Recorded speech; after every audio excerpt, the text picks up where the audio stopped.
Welcome, today's story is full of drama. Like and subscribe to stay updated. Let's get started. The desert stretched out like an endless silent sea beneath us, lit only by the pale glow of the moon. The roar of the C-130 Hercules overhead was deafening, but we were used to it. My team and I sat in silence, strapped into the jump seats, double-checking our gear for the 100th time. This was just another mission, but the weight of it pressed on us all the same. The red light in the cabin switched to green. "Go time," I muttered, pulling my oxygen mask tighter as we shuffled to the ramp. One by one, we disappeared into the void, the air tearing at us as we plummeted toward the earth. The parachute drop was textbook. We drifted silently to the desert floor, our black chutes invisible against the night sky. Landing soft, I unclipped my chute, shouldered my rifle, and scanned the horizon. The soft murmurs over comms confirmed everyone was in position. We were less than 5 clicks from the target, a heavily fortified compound on the outskirts of Almaden. Intel suggested this was the stronghold of a key insurgent leader, the kind of figurehead whose removal could cripple enemy operations in the region. It was risky, but it was worth it.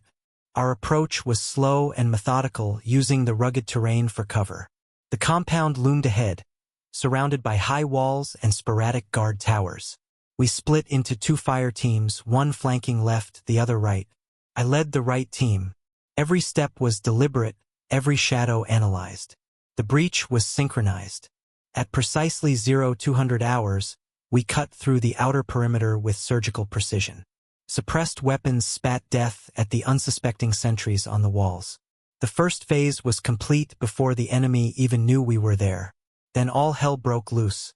An insurgent, either lucky or smart, spotted one of our guys moving into position and raised the alarm. The compound erupted in chaos. Bullets zipped past, kicking up dust and sparks as they ricocheted off walls. Suppressive fire now.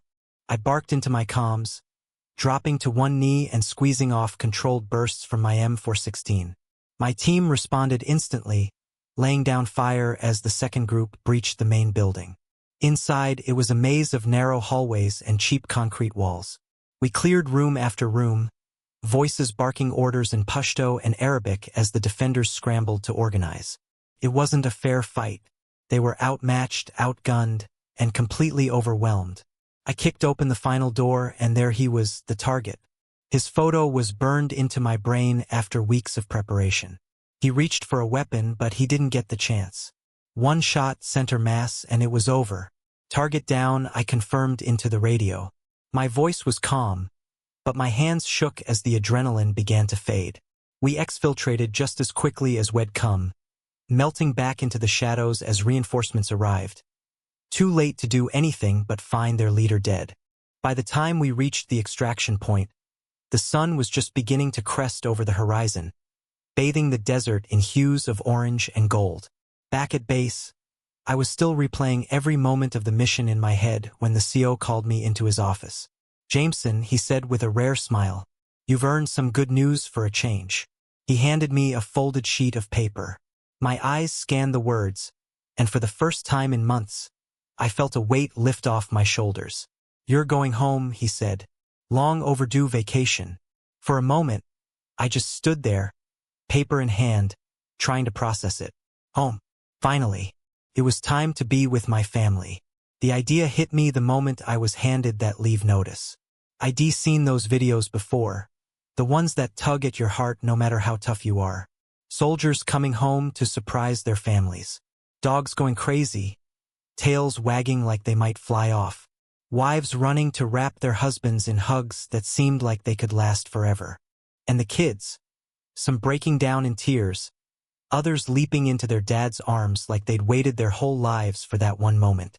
I wanted that. I'd been away so long it felt like another lifetime. But imagining their reactions brought a smile to my face. I started planning it right away. I'd sneak into the house quietly, camera in hand. Maybe I'd pop up at the dinner table mid-meal or walk in while they were watching TV. Hannah's jaw would drop, her hands flying to her mouth before she ran to me. Tyler, my boy, would probably freeze for a second, not believing his eyes, before breaking into the biggest grin. I could picture it so clearly. The way he'd throw his arms around me, no longer the little boy I left behind but still my son. And Max, my dog, Max, the big, loyal German shepherd who'd been by my side since he was a puppy. God, I missed that dog. I could already hear the sound of his claws scrabbling against the hardwood as he bolted toward me, tail wagging like crazy, barking his excitement loud enough to wake the neighborhood. I imagined him launching himself at me, trying to knock me over like he used to when I'd come home from a long shift at the base. Just thinking about it filled me with so much anticipation I could barely sit still. The flight home felt like the longest of my life. Every mile that brought me closer to them made my heart beat faster. I couldn't stop replaying the plan in my head, walking through the door, capturing the moment on video, and sharing in that pure, unfiltered joy I'd seen so many others experience. When I finally pulled into the driveway, the house looked exactly as I remembered it. White siding, blue shutters, the small porch where Hannah used to sit with her morning coffee. My chest tightened with a mixture of anticipation and nerves. It had been so long. I parked quietly and grabbed my phone, hitting record. "All right," I whispered into the camera, forcing a smile. "Here we go. Time to surprise the family. Let's see if Max remembers me." I stepped onto the porch, the wood creaking under my boots, and opened the front door. "Max," I called softly, expecting to hear the sound of claws on the floor and that familiar bark. But there was nothing, just silence. I frowned, stepping inside, the phone still recording. The living room was exactly as I remembered. Tyler's backpack on the floor by the couch, a half-finished glass of juice on the coffee table. It looked lived in, normal, but something felt off. "Max," I called again, louder this time. Still no response. My heart sank. Maybe he was in the yard or upstairs sleeping. I moved further into the house, my boots muffled against the carpet. I was about to head toward the kitchen when I heard it. A sound that made me stop dead in my tracks. Muffled voices. A man's voice. And then Hannah's, laughing softly. The phone trembled in my hand as I turned toward the bedroom. My chest felt tight, my breathing shallow. I don't know what I expected. Or maybe I did, but I didn't want to believe it. I approached the door, which was slightly ajar, and pushed it open. What I saw hit me like a punch to the gut. Hannah, my wife, was in bed with another man. His tattooed back glistened with sweat as he moved above her. For a moment, I couldn't breathe, couldn't think. The phone slipped from my hand, clattering to the floor. "What the?" the man started, turning his head, but I didn't let him finish. Rage exploded inside me like nothing I'd ever felt before. I lunged at him, grabbing him by the shoulders and yanking him off the bed. He stumbled, naked and confused, but I didn't care. My fists flew, connecting with his face, his jaw, his stomach. He tried to fight back, but I was stronger, angrier. "Caleb, stop!" Hannah screamed, scrambling off the bed and grabbing at my arms. "Stop it! You're going to kill him!" But I couldn't stop. All I could see was red. This man. In my house. In my bed. With my wife. My fists kept landing, the sickening thuds echoing in the room. Blood dripped from his face, but I didn't care. Hannah threw herself between us, pushing me back. "Caleb, stop, please," she cried, her voice breaking. The man was on the floor now, groaning, his face swollen and bloody. Hannah knelt beside him, shielding him from me. "You're out of your mind," she screamed, tears streaming down her face. I stood there, chest heaving, my knuckles raw and bloody. I couldn't process what was happening. Couldn't believe this was my life. Then I heard it. The sound of someone yelling outside, followed by the distant wail of sirens. A neighbor must have heard the commotion and called the cops. The sound of sirens grew louder, piercing through the haze of my thoughts. My chest was still heaving, my bloodied fists trembling at my sides. Hannah crouched on the floor next to the man, her hands hovering over his bruised face as though she didn't know what to do. The front door burst open, and in came the cops. My training kicked in, and I raised my hands instinctively, stepping back from the scene.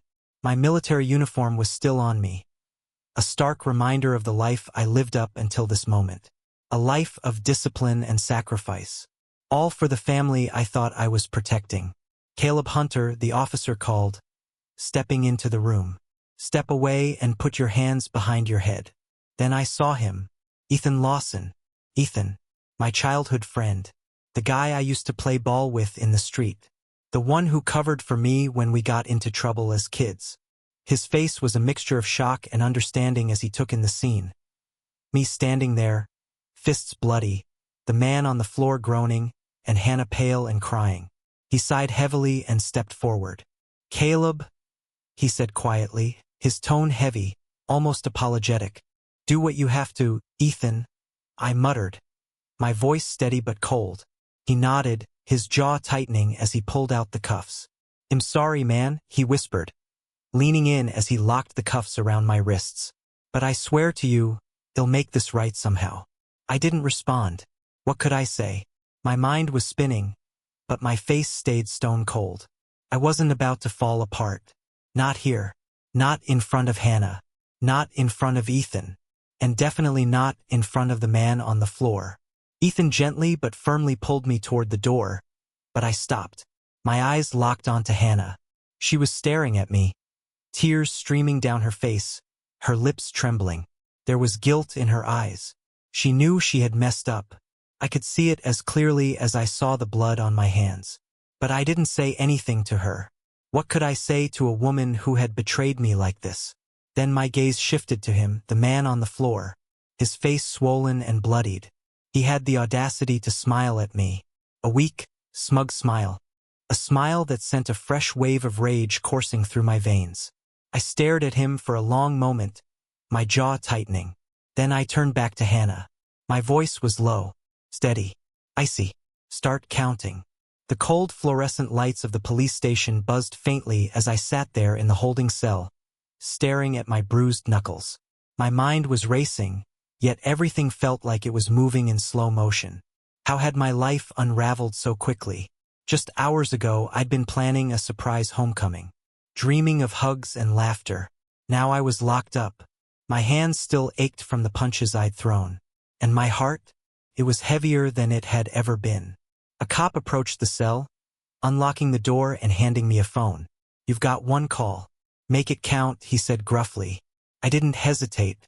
There was only one person I could trust to help me right now. I dialed my commanding officer. The phone rang twice before he picked up, his voice sharp and direct as always. "Hunter, what's going on?" "Sir," I started, my voice steady despite the storm inside me. "I need your help. It's complicated. I'm at the station." There was a pause, then a heavy sigh. "Jesus, Hunter.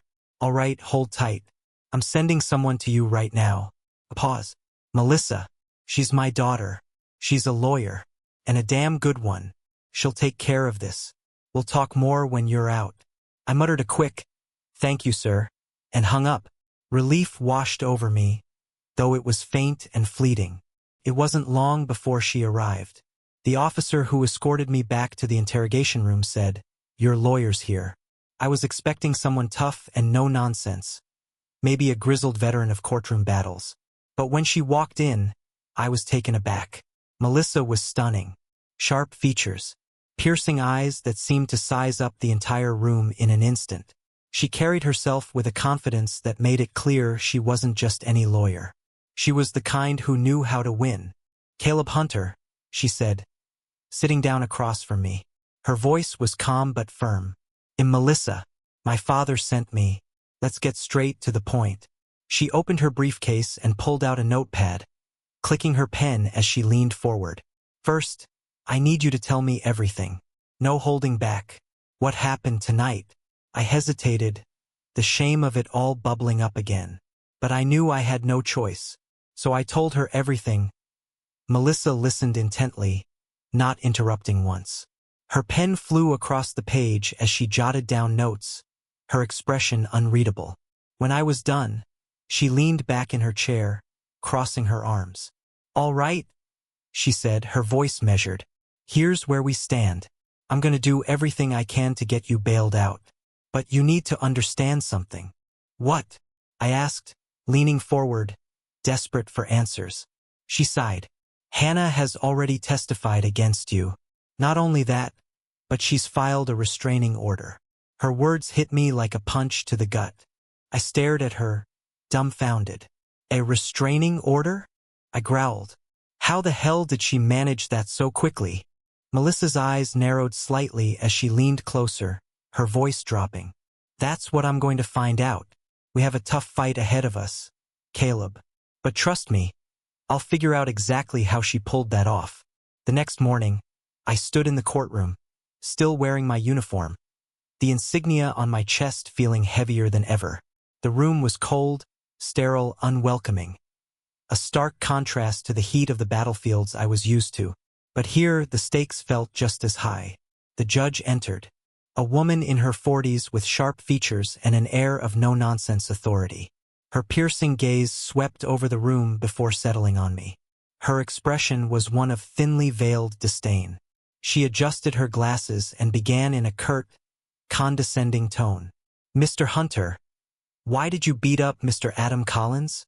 I straightened my posture, my voice calm but firm. It's Captain Hunter, Your Honor. I earned my title. Her eyes flickered briefly with annoyance, and she rolled them in an exaggerated motion, clearly unimpressed. I didn't care. I wasn't about to let her dismiss the years of service and sacrifice I'd put in for this country. She gave a dismissive nod and motioned for me to continue, clearly expecting some groveling excuse.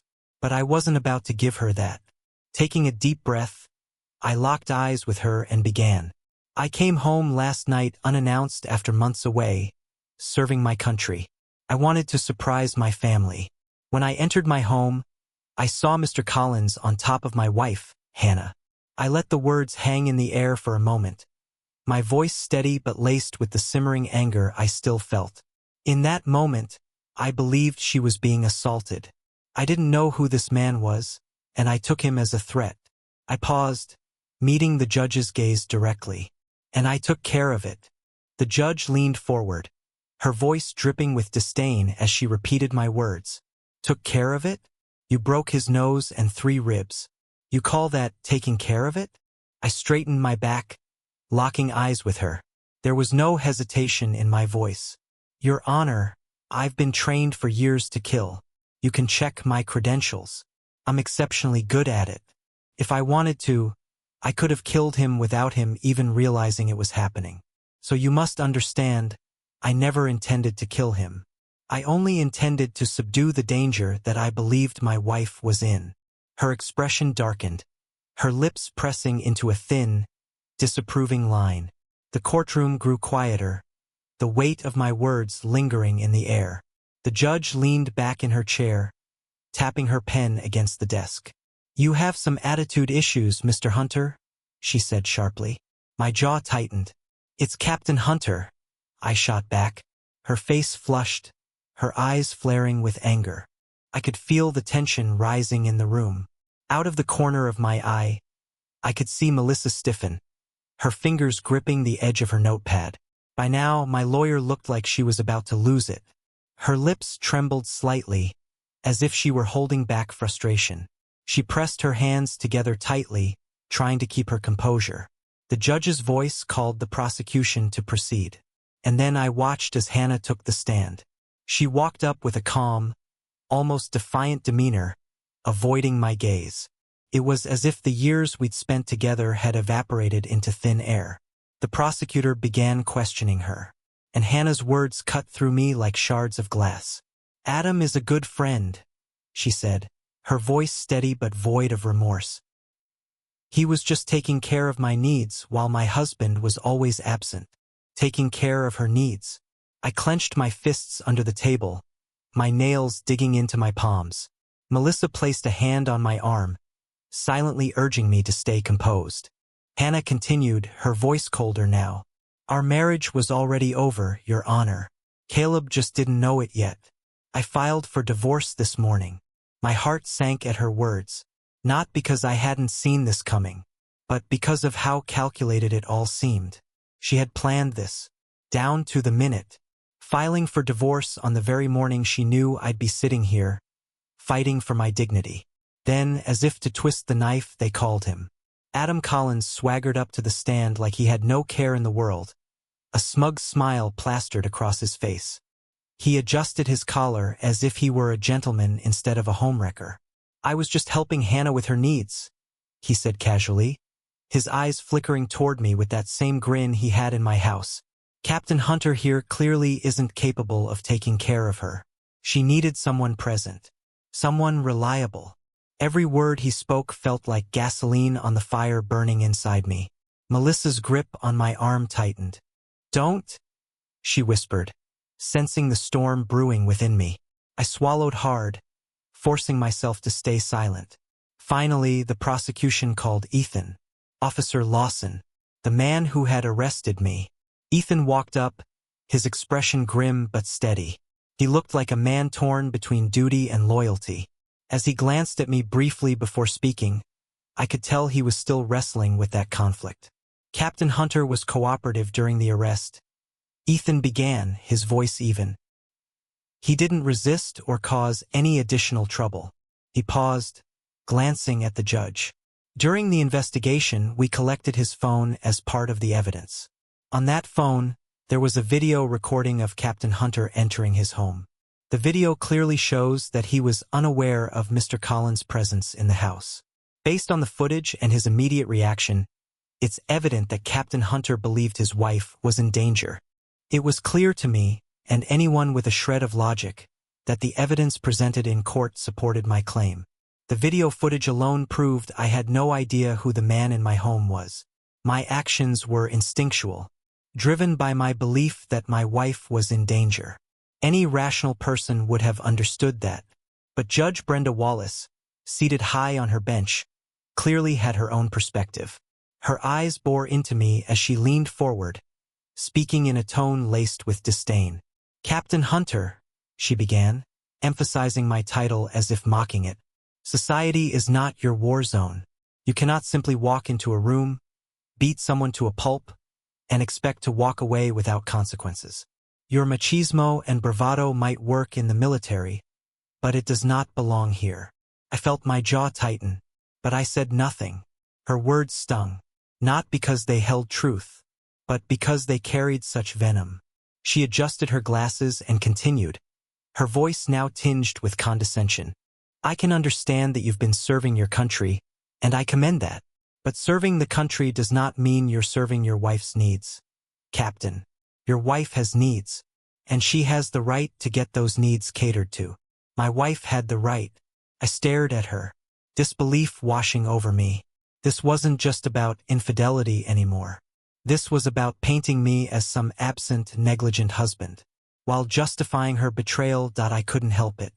The frustration was bubbling over, and I stood up, slamming my palms onto the table. My voice rang out in the courtroom, louder than I intended, but I didn't care. "So let me get this straight," I started, each word deliberate, my anger rising. "I was sent to Iraq because some lunatic took down the Twin Towers. I was there on orders that came directly from the President of the United States of America. And because I was following those orders, forced to leave my wife behind, you're telling me that I'm the one at fault? That I abandoned my wife?" I took a breath, letting the weight of the situation sink in before I hit her with the question that had been spinning in my mind. "So are you saying that the President of the United States and the citizens who voted for him are responsible for the breakdown of my marriage? Should I sue the President and the entire country for alienation of affection? That includes you, Judge Wallace." I leaned forward, locking eyes with her. The mockery in my tone was impossible to hide. "Am I getting this right, Judge Brenda Wallace?" I saw her face flush, her lips tightening. The courtroom fell into a stunned silence. No one dared to speak. But I wasn't done yet. Her expression twisted with disgust as my words hit their mark. She didn't even blink before she fired back, her voice ice cold. "You are not only arrogant, but a lunatic," she spat, her fury barely contained. "I am sentencing you to 3 months in prison for contempt of court." The sound of the gavel slamming against wood echoed through the courtroom like the final nail in a coffin. The verdict was delivered, and the room seemed to hold its breath, waiting for me to react. I stood up slowly, my chest rising and falling with each breath, my body tense. I wasn't going to let her see how much she got to me. I wasn't going to let her think for 1 second that I was broken by her decision. I locked eyes with her, unwavering. My voice was low but filled with a quiet intensity. Start counting. For a moment, it felt like time had stopped. Her eyes widened, and I saw the brief flicker of uncertainty pass over her face. She didn't say anything back. She just hit the gavel again, signaling the end of the session. Then, without another word, she stood up, and I guess she got scared. Without a glance in my direction, she turned and walked away. It was over, for now. As soon as the guards slammed the cell door shut behind me, I stood there, taking it all in. The dull hum of fluorescent lights, the muffled sounds of men shouting and laughing in the distance, the smell of sweat and steel. It all hit me at once. This was it. My new battlefield. Melissa's words were still fresh in my mind, her voice sharp and full of frustration as she tore into me in the courthouse. You couldn't just keep your mouth shut, could you? She snapped, pacing in front of me like an angry drill sergeant. We could have fought with that video evidence. And then you go and throw gasoline on the fire with that stunt. What were you thinking? I leaned back in my chair, my arms crossed, and met her glare head-on. What was I thinking? I said, my voice low but firm. I was thinking it didn't matter. They'd already decided to send me to jail, Melissa. At least now I go down fighting. Her face fell, and I could see the mix of anger and disappointment in her eyes. You've made this 10 times harder than it needed to be, Caleb. Do you even care about your future? I didn't answer. What was there to say? Now, standing in the cell, I felt a strange sense of calm. It wasn't the battlefield I was used to, but the rules were the same. Respect had to be earned, and weakness was a death sentence. The first few days were a test. Ice followed me everywhere, measuring, judging, waiting. The guards called me Captain America. Some of them snickered like it was a joke. The inmates, they were less subtle. I'd hear the muttered comments, the low chuckles, the whispered threats. It didn't take long for the first challenge to come. A guy named Reggie Big Red Morales, a mountain of a man, covered in tattoos, built like a wrecking ball. He decided to try his luck. He cornered me in the yard, his cronies standing a few steps behind him, grinning like hyenas. You the seal, huh? He said, his voice like gravel. Let's see what you got. I didn't bother with words. Actions speak louder. The fight was over in less than 30 seconds. I ducked his first swing, stepped inside his guard, and drove my elbow into his solar plexus with enough force to make him stagger back, gasping for air. Before he could recover, I swept his legs out from under him and pinned him to the ground, my forearm pressed against his throat. Stay down, I said, my voice calm but leaving no room for argument. He did. By the end of the third day, word had spread. No one else tried me after that. They knew I wasn't going to be anyone's bitch. The guards stopped calling me Captain America. Now they just called me Captain. A week into my sentence, I got an unexpected visitor. The guard rapped on the bars of my cell. Hunter, you got a visitor.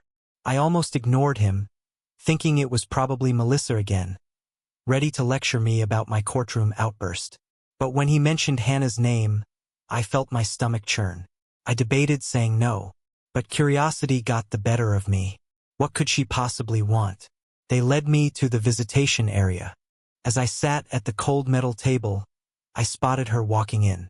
She was wearing a sundress, one I didn't recognize, which told me it was probably bought with Adam's money. She looked good, though. I'll admit that. But instead of admiration, all I felt was anger, simmering beneath the surface. Hannah sat down across from me, her movements calm and deliberate, like she didn't have a care in the world. She started speaking casually, like we were old friends catching up over coffee. Adam's moved in, she said, her voice carrying an air of triumph. And his son Brandon's with us too. It's been nice, you know? The three of us together. Now my family feels complete. I stared at her, my expression blank. But my fists clenched under the table. Family complete. Was she kidding me? I didn't interrupt her, though. Let her dig her grave with her words. She must have mistaken my silence for defeat. Because she smirked. It's funny, isn't it? Life has a way of working itself out. That's when I smiled. Not the kind of smile that showed joy, but one that carried all the venom I felt in that moment. I leaned in slightly and said, my voice low and steady, I hope you're counting, Hannah. Her smirk didn't waver, but I caught the flicker of something in her eyes. Fear. No, it was too fleeting. She pushed her chair back and stood up, smoothing the skirt of her dress as if to regain control. As she turned to leave, she stopped and glanced back, her voice unervingly calm. Oh, one more thing. Max is dead. My blood went cold. What? I growled, my voice sharper than I intended. She tilted her head, her expression devoid of remorse. He tried to bite Adam, so I had him put down. I clenched my jaw so tight I thought my teeth might crack. She smirked again. I hope next time you come around, you won't look for him. I leaned back, exhaled slowly, and smiled. I'll add it to the list, I said. But don't stop counting. That visit stuck with me longer than I wanted to admit. I replayed her words over and over in my head. Max is dead. I could almost hear his claws against the hardwood, see his wagging tail, feel his weight pushing into me when I got home from deployments. He was more than a dog. He had been my shadow. And now he was gone. Because of her. Because of them. I sat in my cell that night, staring at the ceiling. My fists clenched so hard my nails dug into my palms. I forced myself to breathe slow, controlled. 107 days. That's how long I had been counting. And now, Hannah had added another reason to my list. This wasn't over. Not even close. A week later, I was in the yard when the guard barked my name. Hunter, you've got another visitor. I expected Melissa, maybe my CO, but when I stepped into the visitation room, it was neither. Vince Lawson. He sat on the other side of the glass, his expression unreadable. The same man who had arrested me now sat here voluntarily. I picked up the receiver, my knuckles still bruised from the last fight in the yard. What are you doing here? I asked. Vince leaned in, his voice low. We need to talk. I narrowed my eyes. I've been looking into things, he continued, and what I found isn't good. I exhaled slowly, waiting. Hannah and Adam have been busy, he said. She filed for full custody of Tyler last week. She's trying to cut you out completely. And Adam? He's been laundering money through a shell company. He's dirty, Caleb. Real dirty. And he's got connections. Cops, judges, people who make problems disappear. I gritted my teeth. It made sense. Too much sense. Vince kept talking. I sent some files to Melissa. She's working on it. But you and I both know the system moves slow. And if they pull the right strings, you won't stand a chance in court. I stayed silent. I already knew what he was getting at. You've got 30 days left in here, Vince said. Once you're out, we handle this. The legal way if we can. The other way if we have to. I nodded slowly. We start by getting Tyler back, Vince added. And then we bury Adam. For the first time in weeks, I felt something other than rage. Purpose. The last month inside was the longest. But I stayed focused. No fights. No trouble. I kept my head down and counted the days. And when I walked out of that prison gate, Vince was there, waiting. No words. No speeches. Just a nod. I got in his car and we drove. Not home. Not yet. To a warehouse on the edge of town. Inside, waiting for me were Nate, Mario, and Chuck. The same crew Vince had assembled before I got locked up. And they were ready. I shook each of their hands, my grip firm. You're out, Nate said, cracking his knuckles. Now what? I looked at Vince, then at the others. Then I smiled. Now, I said. We burned their world to the ground. The warehouse was dimly lit, the air thick with dust and the faint scent of oil and metal. Nate leaned against an old steel table, arms crossed, waiting for me to speak. Mario sat at a laptop, fingers tapping away as he worked through his latest project.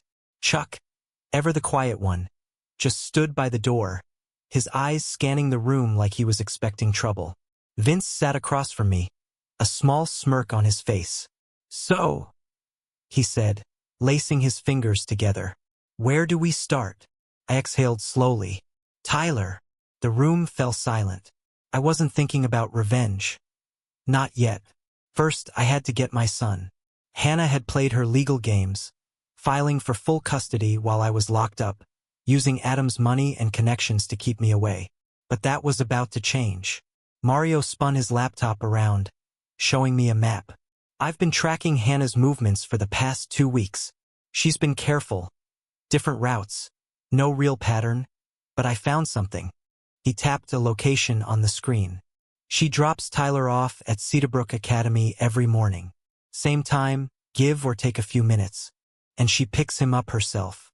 No chauffeurs, no security. Just her." I nodded. "That's our opening." Nate straightened up. "You want us to grab him?" "No," I said firmly. "We do this clean. No snatching, no threats. I want to talk to my son. I want him to know the truth." Chuck finally spoke. "And if she doesn't let you?" I clenched my jaw. "Then we do what we have to." Vince rubbed his chin. "We'll need eyes on the school. If she's got Adam's people watching, we can't afford to make a mistake." Mario smirked. "Already ahead of you." I hacked into the school's security feed. "We'll know the moment she arrives." I looked at Vince. "Then we get to work." The next morning, I sat in an unmarked car across the street from Cedarbrook Academy, watching. The school was tucked into an upscale neighborhood, the kind of place filled with parents who paid more in tuition than most people made in a year. At exactly 3:15 p.m., Hannah's black Lexus SUV pulled into the parking lot. My heart pounded. Vince was next to me, eyes locked on the car. There she is. I watched as she stepped out, her hair perfectly styled, sunglasses hiding her eyes. She leaned against the car, waiting. A few minutes later, Tyler walked out of the building, his backpack slung over one shoulder. He looked taller, older. My chest tightened. He was still my boy. I opened the car door. "Caleb," Vince warned. "I'm just talking," I muttered, stepping out. I crossed the street in quick strides, my heart hammering in my chest. Hannah saw me before Tyler did. Her body tensed, her face twisting into a scowl. "Tyler," I called. He turned. For a second, confusion flickered across his face. Then his eyes widened. "Dad." Hannah grabbed his arm. "Get in the car," she ordered. Tyler hesitated. He looked from her to me, his brow furrowing. "Mom." "Now, Tyler," she snapped. I took another step forward. "Tyler, it's okay. I just want to talk." Hannah moved to block him. "You don't have a right to be here." I ignored her. "Tyler, listen to me. I didn't abandon you. They kept me away. But I'm here now." His lips parted slightly, but Hannah yanked him toward the car. "You stay away from him." I clenched my fists, rage bubbling beneath the surface.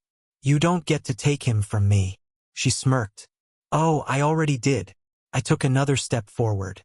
And that's when I saw them. 2 men, standing near a silver Mercedes parked across the lot. Suits, sunglasses, hands resting near their waists. Adam's men. Vince's voice was calm but firm. "Caleb, walk away." Tyler looked at me, eyes filled with questions. I had so much to say, so much to tell him. But not like this. Not here. Hannah smirked. She knew she had backup. I exhaled slowly. Then I stepped back. "This isn't over," I said, my voice low. She smiled. "Oh, I know." I watched as she shoved Tyler into the car, slamming the door shut before speeding off. Vince put a hand on my shoulder. "We'll get him back. But not today." I clenched my jaw. "Then let's move to the next step." That night, we gathered back at the warehouse. "I want Adam destroyed," I said. Mario grinned. "Then you're gonna love what I found." He turned his laptop around.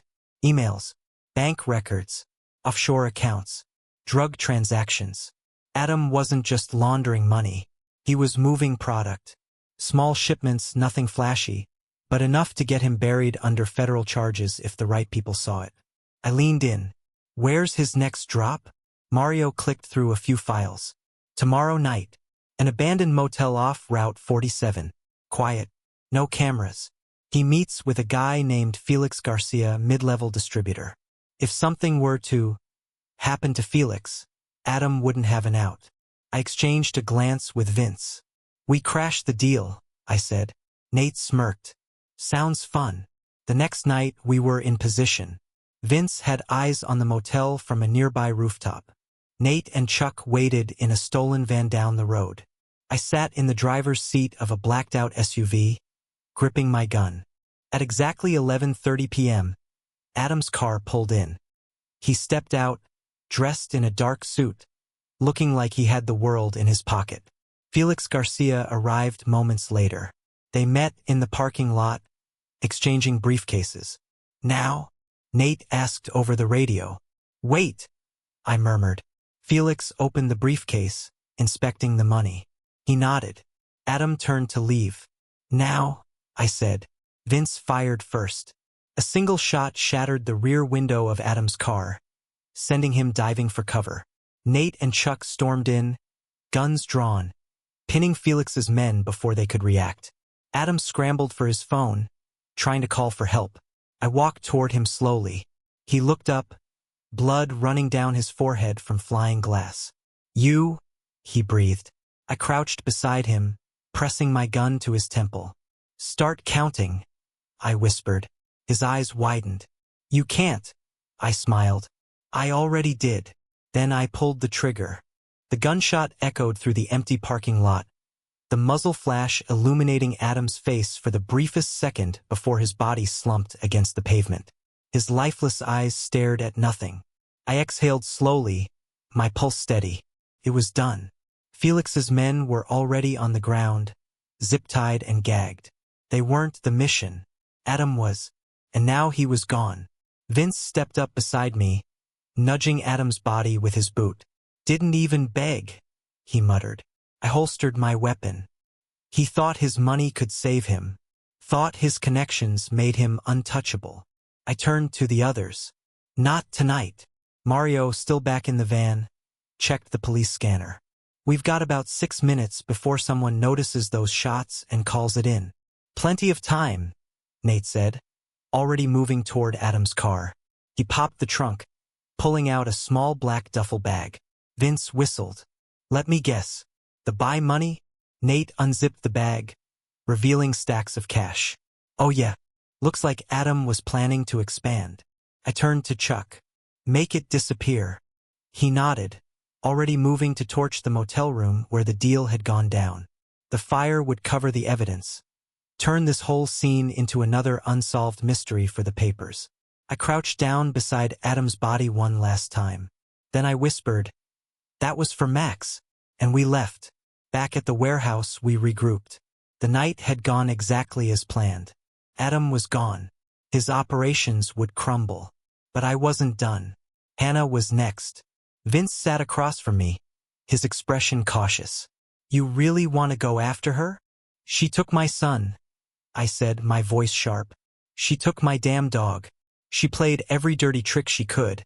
And now she thinks she gets to walk away. Mario grinned. You want us to ruin her legally? Or the fun way? I thought about it. She destroyed my life, I said. Let's see how she likes it. The next morning we moved. Mario had already hacked into Hannah's accounts. He found everything: fraudulent credit card charges, fake business write-offs, offshore transfers. I can make her disappear financially, Mario said, sipping his coffee like we weren't about to wreck someone's entire life. Freeze her assets, flag her accounts for fraud, get the IRS up her ass for tax evasion. I smirked. Do it. By noon, every bank account Hannah had was flagged. Her credit cards were locked. Her cushion money? Gone. But that was just the beginning. Chuck had planted a little surprise in her car the night before. A small bag of cocaine in her glove compartment. At precisely 2:45 p.m., when she pulled up to Cedarbrook Academy to pick up Tyler, a pair of squad cars boxed her in. The officers got out. One of them knocked on her window. "Step out of the vehicle, ma'am." I watched from a distance as Hannah argued, protested, screamed. Then one of the cops reached into the car and pulled out the bag. Her face drained of color. And just like that, they had probable cause. By 3 p.m., Hannah was in cuffs. By 4 p.m., Child Protective Services had been called. By 5 p.m., Tyler was on his way to my mother's house. And by 6 p.m., I was sitting across from him at the dinner table. He stared at me for a long moment. Then he said, "You came back." I swallowed hard. "I never left, kid," I said. "They just tried to keep me away." He hesitated, then nodded slowly. "Mom said a lot of stuff about you." I exhaled. "I'm sure she did." Tyler glanced up, searching my face. "Was any of it true?" "I didn't lie to my son." "Some of it," I admitted. "I'm not perfect. I've made mistakes. But I never stopped loving you." His eyes stayed on me, measuring my words. Then finally he nodded. "Okay. It wasn't everything. But it was a start." Hannah spent the night in jail. By morning, her mugshot was all over the news. By afternoon, her lawyers had bailed her out. And by evening, she was knocking on my mother's door. I opened it. She looked wrecked. Her hair was a mess, her eyes red from crying. "You set me up," she hissed. I leaned against the doorframe, arms crossed. "Prove it." She clenched her fists. "I'm getting Tyler back." I smirked. "Good luck. CPS has an open case against you. And your financial records? A disaster. You're not getting custody of a goldfish, let alone my son." She stepped closer, her voice venomous. "I will ruin you." I tilted my head. "You already tried." I took a slow step forward, closing the space between us. She tensed. "Now it's your turn to count, Hannah." Her lips parted slightly, fear flickering in her eyes. I smiled. "Start counting." Then I shut the door in her face.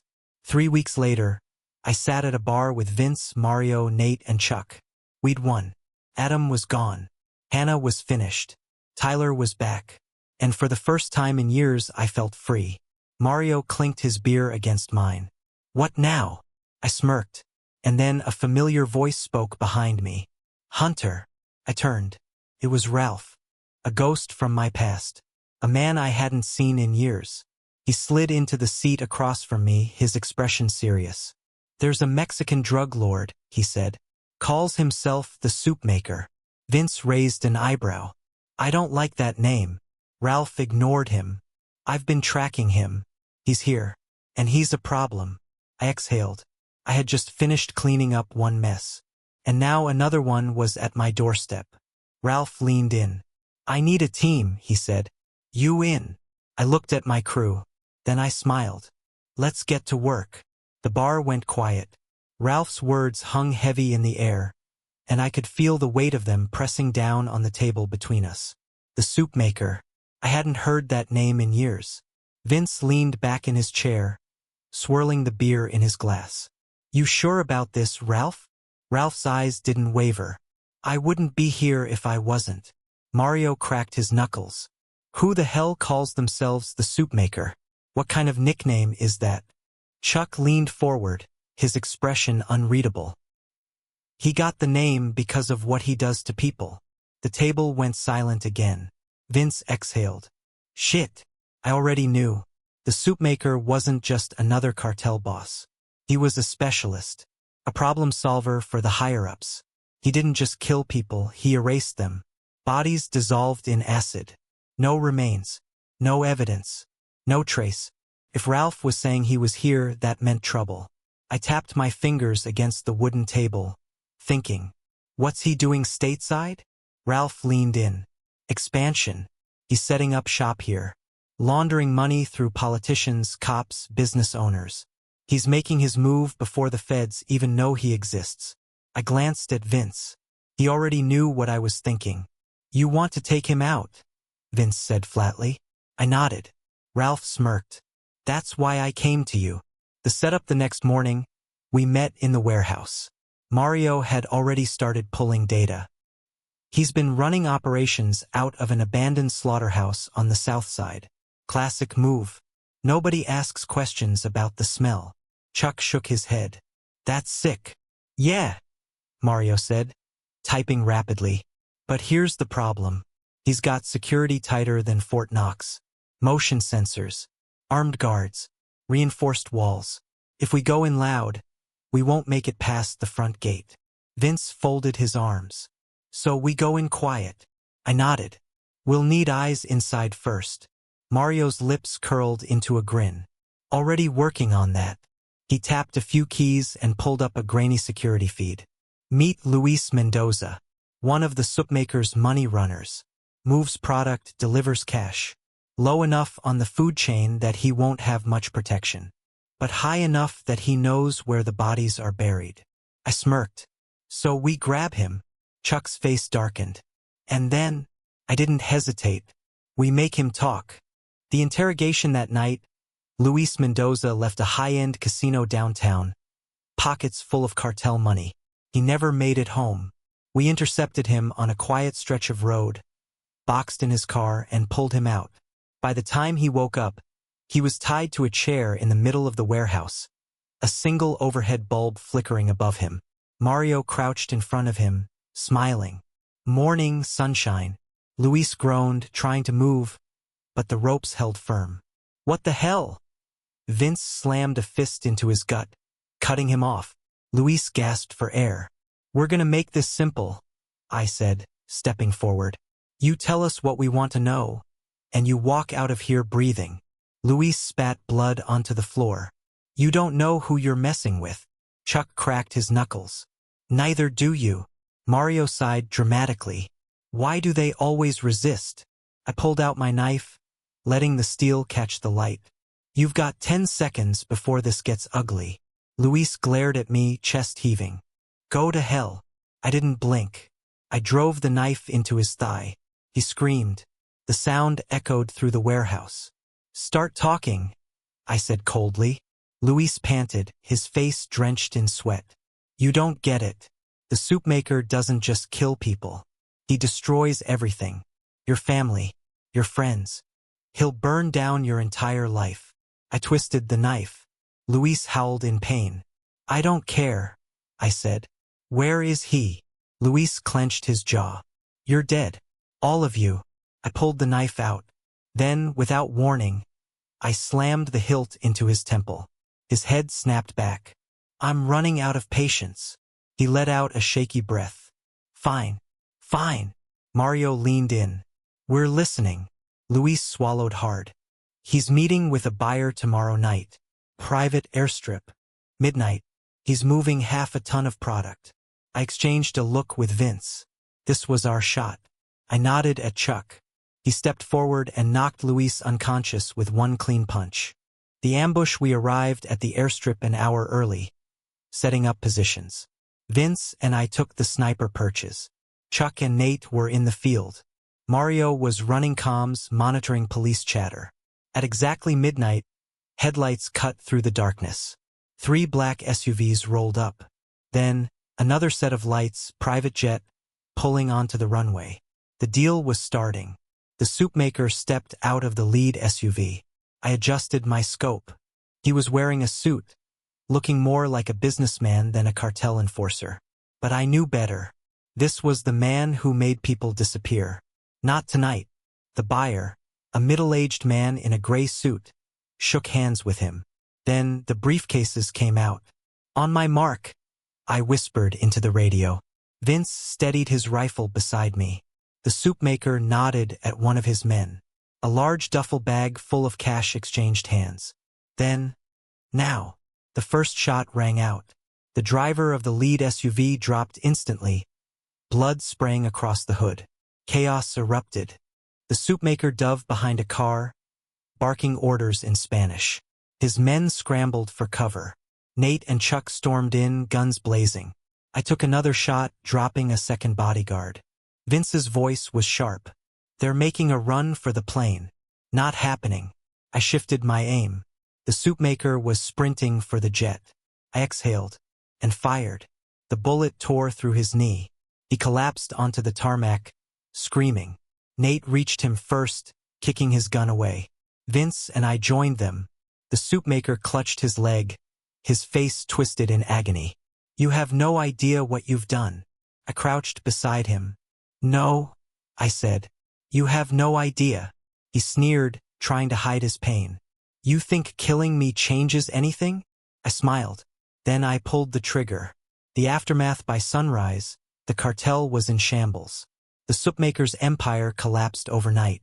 I sat on my porch, a cup of coffee in hand, watching Tyler play with our new German Shepherd puppy. Vince walked up, hands in his pockets. "You done now?" he asked. I smirked. "For now." He chuckled. "I'll drink to that." As I watched Tyler laugh, for the first time in a long time, I felt something I hadn't in years. Peace.